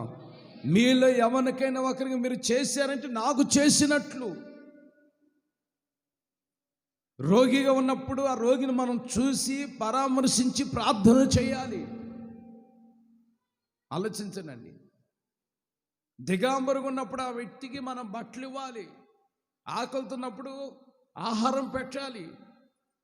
ఇవన్నీ మనం చేస్తే మన జీవితంలో దీవెన కలుగుతుంది. హల్లెలూయా. నాకేమైంది, నాకు అన్ని బాగున్నాయి, నేను నా పిల్లల క్షేమంగా ఉన్నాంలే అనుకోకూడదు. మనం ఎప్పుడు అలా ఎప్పుడు అనుకోకూడదు. తోటి వ్యక్తికి సహాయం చేయటం, తోటి వ్యక్తిని పరామర్శించటం, అలా ఎప్పుడైతే మనం చేస్తామో అప్పుడు మన జీవితంలో మేలు జరుగుతుందండి. ఆలోచించండి, మన జీవితంలో మేలు జరుగుతుంది. అదే క్రిస్మస్ అంటే. ఇంకేదేదో కాదు. క్రిస్మస్ అంటే పూలు కట్టుకొని స్టార్లు పెట్టుకొని తర్వాత ఆ రోజు బాగా ఎగరమని కాదు చెప్పేది క్రిస్మస్ అంటే, బాగా త్రాగమని కాదు చెప్పేది క్రిస్మస్ అంటే, లోకానుసారంగా ఉండమని కాదు ప్రభువు చెప్పేది, ఆత్మానుసారంగా ఉండాలి. దేవునికి స్తోత్రం. పరామర్శించు, కష్టాలున్న ఆ వ్యక్తిని పరామర్శించు, రోగిగా ఉంటే ఆ వ్యక్తిని పరామర్శించి ప్రార్థన చేయి. కష్టాలలో వినండి, కష్టాలలో మనం పాలు పొందులు పొందాలి, తోటి వారి కష్టాలలో. ఆమె నేను మా ఇల్లు అంత బాగుంది, ఇక నాకు ఒకరితో పని లేదు అనుకోకూడదు మనం. అర్థమవుతుందండి? ఒక్కరితో నాకు సంబంధం లేదు అనుకోకూడదు. పక్కన వాళ్ళు ఎలా ఆదరించటం, వాళ్ళని ఓదార్చటం, వాళ్ళని ధైర్యపరచటం. ఆమె అలా ఎప్పుడైతే మన జీవితాలు చేసుకుంటూ ఉంటామో తప్పనిసరిగా దేవుడు నిన్ను సంవత్సరం ముగింపులో దీవిస్తాడు. కొట్టు చప్పట్లో. హెబ్రోను ప్రభు నీకు స్వాస్థ్యమగిస్తాడు. హెబ్రోను ప్రభు నీకు సొంతం చేస్తాడు. ఈ రోజున మన పరిస్థితులు ఎలా ఉన్నాయి, మన ఆలోచనలు ఎలా ఉన్నాయి, మన తలంపులు ఎలా ఉన్నాయి గమనించండి. గనుక సేవకుడు నిన్ను దీవిస్తూ నువ్వు దీవించబడతావు. నిండు మనసుతో దైవజనుడు ఉంటాడు. దైవజనుడు ఏ కల్మషం, ఏ పాపము, ఏ తలంపులు పెట్టుకోడండి. వినండి, నేను ప్రతి ఇంటికి వెళ్ళిన వాళ్ళు దీవిస్తూనే ఉంటాను. ప్రభు కుటుంబం దీవించబడాలి. అయితే వీళ్ళు ప్రభువులో అంటు కట్టబడాలి, ఆత్మీయులుగా బలపరచబడాలి. అదే ఆశిస్తా. వీళ్ళకి అది కావాలి ప్రభు, ఆ బంగారం కావాలి, ఈ ఇండి కావాలి ప్రభు, ఇల్లు, ఈ డబ్బులు కావాలి, అవి కావాలి, అవి సంపాదించుకోవాలి. ఎప్పుడు నేను ప్రార్థన చేయను. మీరు చేయమన్నా చేయను, నేను రూమ్లో అదే ప్రార్థన. అసలు ఆ ప్రార్థన చేయను. ప్రభు వీళ్ళు ఆత్మీయంగా ప్రభులు స్థిరపరచబడాలి. మనం ఆత్మీయంగా ఎంతైతే ఎదుగుతామో అంతగా దేవుడు శరీర సంబంధముగా వర్ధిల్లేటట్లుగా చేస్తాడు, వర్ధిల్లేటట్లుగా మారుస్తాడు. ఆమె గనక దయచేసి మిమ్మల్ని ప్రభు ఎంతగా ప్రేమించి కాపాడి ఈ సంవత్సరం ముగింపు ప్రభు తీసుకుని వచ్చాడు. ప్రభువుకు మనం ఎంతైనా నష్టం. దయచేసి అందరం మోకరించండి, కళ్ళు మూయండి, ప్రార్థన చేసుకుందాం. మోకాళ్ళ ఇంటికి చిన్న ప్రార్థన చేసుకుందాం. కళ్ళు మూయండి, ప్రార్థన చేసుకుందాం. చేతుల పైకి ఎత్తండి ఒక్క క్షణం అందరూ. రెండు చేతుల పైకి ఎత్తండి, కళ్ళు మూయండి, ప్రార్థన చేసుకుందాం. మీ రెండు చేతుల పైకి ఎత్తండి. మీ రెండు చేతుల పైకి ఎత్తండి, కళ్ళు మూయండి, ప్రార్థన.